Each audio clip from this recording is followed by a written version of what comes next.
Already we're seeing this autumn food was rotting in the fields in the UK because there simply wasn't the labour to harvest it.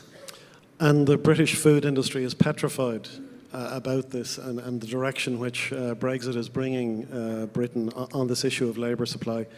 The two ministers and I were out in Keelings only a few weeks ago, and do understand the labour challenge. Actually, we have two kinds of labour challenges in the sector. One is a general labour supply challenge, and the other is a skills challenge. And they're actually related to one another. People might wonder why we want to grow a sector just to suck in additional labour. But the thing is that if you want to create the high-skilled jobs, the highly paid jobs, you also need to have the people at a lower level actually doing the more basic work.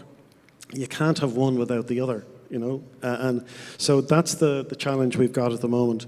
There are a lot of very highly skilled people, many of them Irish, working in Keelings, of course, and in other firms like that. But if those companies can't acquire the labour to do the lower paid or ordinary work, those other high-skilled jobs are threatened.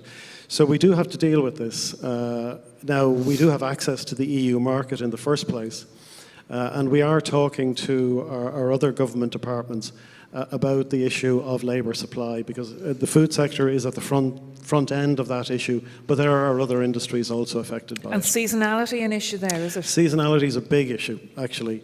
So in the dairy sector and at farm level, we have labour shortages at particular times of the year. So you're looking for people who will come in for 2, 3, 4 months. Caroline would have some similar requirements in picking and so on. So that's again tricky in a country that's wealthy and where we are approaching full employment again. Okay. So there is a challenge here, and we are going to have to deal with it.